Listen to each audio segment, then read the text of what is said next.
늘 대하는 성경 말씀이지만 오늘은 특별한 마음으로 우리가 하나님의 말씀에 귀를 기울이기를 원합니다. 왜 예수님이 이 세상에 오셔야만 했고 예수님의 십자가의 죽음이 무슨 의미인지를 우리가 바로 알기를 원합니다. 주시는 말씀이 우리 귀에 들려지게 하시고 또 깨달아지게 하시고 믿음으로 결단하는 우리 모두가 되게 하여 주옵소서. 우리 주님 예수님의 이름으로 기도드리옵나이다. 아멘. 우리가 기독교 신앙을 가지고 있어요. 기독교 신앙을 가지고 있는데 기독교 신앙을 갖는다는 의미가 뭘까요? 뭐 교회 다니는 것, 뭐 내가 권사로, 장로로, 목사로 다른 사람이 나를 부른다. 그게 내 믿음의 증거다. 뭐 물론 맞는 말인데 한마디로 딱 요약을 하면 우리가 기독교 신앙을 갖는다는 것은 예수님을 믿는 거예요. 뭐를 믿는 거라고요? 예수님 믿는 거예요. 요거 하나만 붙들어도 됩니다. 그렇다면 예수님이 도대체 어떤 분인가? 사도 바울은 예수님을 만난 다음에 인생이 완전히 바뀌었어요. 지난주에 우리가 살핀 말씀처럼 스스로 자유인이지만 나는 종이라 그랬어요. 그리스도의 종. 나는 또 복음을 위하여 특정함을 받았다. 나는 사도로 부름받았다. 사도 바울이 이렇게 완전히 인생이 바뀌게 되거든요. 우리가 지금까지 한 50년, 60년, 한 70년 평생을 살아왔어요. 살면서 우리의 마음에 드는 생각이 있어요. 사람 안 바뀌어. 누구를 보면 알아요? 나를 보면 알아요. 근데 이렇게 잘 안 바뀌는 우리의 통념이 있는데 이런 우리도 이런 사람도 바뀌는 경우가 있어요. 사도 바울이 그래요. 사도 바울만 그런 게 아니라 바뀌지 않을 것 같은 사람들이 바뀌거든요. 왜? 예수님을 만나면 바뀌게 됩니다. 그렇기 때문에 오늘 사도 바울은 내가 이렇게 바뀌었는데 바뀐 이유가 뭐 때문이라고 얘기를 하냐면 복음 때문이에요. 이 복음은 또 위에서 하나님의 복음을 위하여 내가 특정함을 입었으니 복음 때문에 내가 이렇게 바뀌었는데 그렇다면 복음이라는 게 뭐냐 도대체? 복음이 뭐예요? 좋은 소식, 기쁜 소식, 굿뉴스잖아요. 뭐가 기쁜 소식이에요? 뭐 우리들 좋은 소식이라면 뭐 복권 당첨됐다 뭐 이런 것도 뭐 좋은 소식일 수도 있고요. 뭐 우리 손녀가 뭐 어느 대학 들어갔다 뭐 이런 것도 좋은 소식일 수가 있어요. 그런데 이 소식은 나에게는 기쁨의 소식이지만 온 세상에게 미칠 큰 기쁨의 좋은 소식은 아니에요. 또 기쁨이라는 게 오래 가지를 못해요. 그래 우리 속담에 그런 말이 있잖아요. 하루 기분 좋으려면 뭘 하래요? 이발을 하고 미용을 하고 또 한 주간 기분 좋으려면 뭐 집을 사고 또 1년을 기분 좋으려면 뭐 결혼을 하고 이 말이 뭔 말이냐면 오래 가지를 않는다는 거예요. 머리 기분 전환 하려고 머리 깎아봐야 그 뭐 하루 이틀이에요. 뭐 새 차 사고 집 사봐야 우리 문양원 원사님 새 집 들어가니까 좋아요? 그때나 좋지. 이게 청소 어떻게 해? 이거 뭐 할부금 어떻게 갚아? 뭐 이런 거가 사실 걱정이잖아요. 결혼하면 다 끝날 것 같은데 우리 애들 보니까 그거 아니더라고요. 결혼하면 또 다른 고민이 있어요. 우리가 생각하는 기쁨의 소식이라는 것은 한계가 있어요. 하지만 예수님께서 이 세상에 오셨다라는 오늘날 너희를 위하여 구주가 나셨으니 곧 그리스도 주시니라. 예수님의 나심의 소식을 온 세상에 미칠 큰 기쁨의 좋은 소식이라고 이야기를 하는데 오늘 사도 바울을 이렇게 변화시킨 사도 바울이 새롭게 인생이 거듭나게 됐는데 이 복음이 무슨 의미인지를 이 고난주간을 시작하면서 이 예수님이라는 분이 도대체 어떤 분인지 그 의미를 우리가 분명하게 깨닫고 또 아는 것으로 끝나는 것이 아니라 믿음으로 우리 사도 바울이 예수님을 온전히 믿었던 것처럼 우리 또한 믿음의 결단으로 이어지게 되기를 주님의 이름으로 축복합니다. 오늘 말씀을 보면 이 복음이신 예수님 이 복음이신 예수님은 2절 말씀에 보니까 하나님이 선지자를 통하여 그의 아들에 관하여 성경에 미리 말씀하신 것이라. 이게 예수님이 어느 날 우연하게 태어나신 분이 아니라는 거예요. 성경에 이미 말씀하신 대로 예수님께서 나셨다라고 오늘 사도 바울은 그렇게 고백하고 있습니다. 성경에는 구약, 신약 이렇게 얘기를 하잖아요. 구약이라는 게 약속된 말씀이잖아요. 무엇을 약속하셨어요? 예수님이 오실 것을, 구원자 예수님을 보내주실 것을 약속한 게 구약이에요. 또 오신, 약속대로 오신 예수님에 대한 이야기가 신약이잖아요. 이게 성경을 쫙 이렇게 보니까 예수님의 그 정체성에 대한 그런 이야기, 예수님은 어떤 분이신가, 그 이야기가 창세기 3장 15절에 보니까 예수님 오시기 전에 옛날 태초부터 구세주 예수님에 대한 예언의 말씀이 있어요. 여자의 후손은 내 머리를 상하게 할 것이요.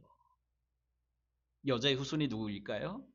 오실 예수님이에요. 네 머리는 누구일까요? 사단의 머리예요. 머리는 그냥 위에 있는 뭐 장식품이 아니라 머리거든요. 우두머리거든요. 권세거든요. 권위거든요. 그런데 여자의 후손이 뱀의 머리를 밟을 것이요. 이 말씀이 창세기에 나오고 있습니다. 또 창세기 12장에 보니까 아브라함의 후손을 통해서 구원자가 오실 것을 예언하고 있습니다. 땅의 모든 족속이 너로 말미암아 복을 받을 것이요. 아브라함의 씨를 통해서 예수님 구세주가 오신다는 말씀입니다. 아브라함의 후손뿐만 아니라 다윗의 자손을 통해서. 그래서 우리가 요즘 공동체 성경 읽기 사무엘상 말씀을 읽고 있잖아요. 오늘 사울왕이 이스라엘의 첫 번째 왕으로 기름 부음 받는 그 부분을 읽었는데 사무엘상의 주인공은 사울왕이 아니에요. 다윗 왕이거든요. 특별히 내 왕위가 영원히 견고하리라. 다윗의 자손을 통해서 구세주 예수님이 오신다라고 성경은 이미 예수님이 오시기 전에 태초부터 이렇게 예언되어 있습니다.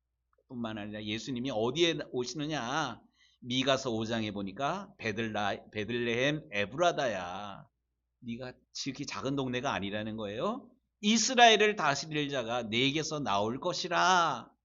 예수님이 유대 땅 베들레헴에 나실 것을 미가 선지자를 통해서 이렇게 예언하고 있습니다. 뿐만 아니라 이사야서 7장의 말씀에 보니까 보라 처녀가 잉타하여 아들을 낳을 것이요 그 이름을 임마누엘이라 하리라. 예수님이 처녀의 몸을 입고 이 세상에 오실 것을 이미 예수님 나시기 800년 전에 이사야 선지자를 통해서도 예언하고 있습니다. 뿐만 아니라 예수님께서 왜 이 세상에 오셔야만 했는가? 그는 실로 우리의 질고를 지고 우리의 슬픔을 당하였거늘 우리는 생각하기를 그는 징벌을 받아 하나님께 맞으며 고난을 당한다 하였노라. 하지만 그가 찔림은 우리의 허물 때문이요 그가 상함은 우리의 죄악 때문이다. 그가 징계를 받음으로 우리는 평화를 누리고 그가 채찍에 맞음으로 우리는 나음을 받았도다. 확률적으로 말해서요. 누가 언제 어디서 무엇을 어떻게 왜 뭐 이런 육하 원칙 이 한두 가지가 아니라 6, 7, 8가지 이런 것들이 예언되어 있는 말씀이 딱 때가 참해 이렇게 이루어지는 그런 사건을요. 미국 나사라는 미 항공우주국 슈퍼컴퓨터가 계산을 했다 그래요. 그런데 한 8가지 조항이 딱 어느 거 하나 틀리지 않게 딱 만들 확률이 10의 17승분의 1이라 그래요. 10의 17승분의 1. 이게 어느 정도 가능성이냐면 미국 네바다 사막이라고 얘기를 하는데 미국은 워낙 이 땅덩어리 커가지고요. 경기도만이라고 생각해 보겠습니다. 이 경기도만한 땅에 500원짜리 동전을 50cm를 깐대요. 근데 그 중에 이렇게 눈 감고 하나를 딱 주워가지고 거기다 까맣게 색칠을 해요. 눈 감고 이거를 확 던져요. 어디 떨어질지 몰라.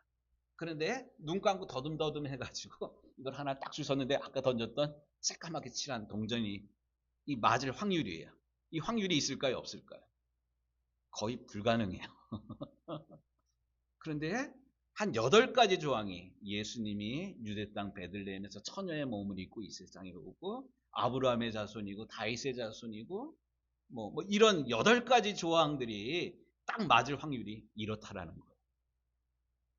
이게 그냥 우연히 이루어진 그런 사건이 아니라 태초부터 계획된 하나님의 구원 계획이라는 사실입니다.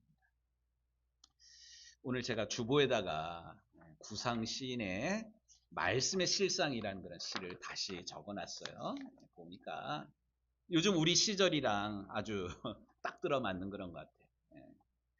세 번째 전에 보는 창밖 울타리 한 구석 새로 피는 개나리 꽃도 부활의 시범을 보듯 사뭇 황홀합니다. 그 위에 보니까 노상 무심히 보아오던 손가락이 10개인 것도 이적이나 접하듯 새삼 놀라웠고, 요즘 몽우리 피는 또 이쁘게 꽃 올라오는 거 보면 기분 좋잖아요. 야, 신기하다.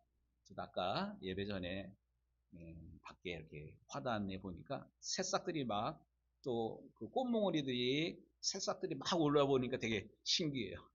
신기하니까 우리 이경훈 장로님 가까이 오셔서 말도 이렇게 걸고 이러는데 어쨌든 신기한 그런 거예요. 근데 이것만 신기한 게 아니라 가만히 하나님의 은혜를 생각하면 내가 손가락이 10개인 거, 손가락 2개가 아니라 10개인 것도 신기한 그런 거예요. 그러면서 더 재미난 그런 시의 표현이 네 번째예요. 창창한 우주, 험하게 바다에 모래알보다도 작은 내가 말씀에 신령한 그 은혜로 이렇게 오물거리고 있음을 상상도 아니고 상징도 아닌 실상으로 깨닫습니다. 예. 우리의 존재 자체가 하나님의 은혜입니다. 오늘 종려주일 고난주간이 시작되는 이 아침에 하나님께서 우리를 사랑하셔서 우리를 구원하기 위해서 구약에 예언된 모든 말씀을 예수님을 통하여서 이루어 주셨음에 감사하고 감격하는 이 아침 시간이 되기를 우리 주님의 이름으로 축복합니다. 오늘 말씀을 통해서 그렇다면 예수님은 어떠한 분이신가 깨달아야 될 두 번째 중요한 영적인 의미가 있습니다.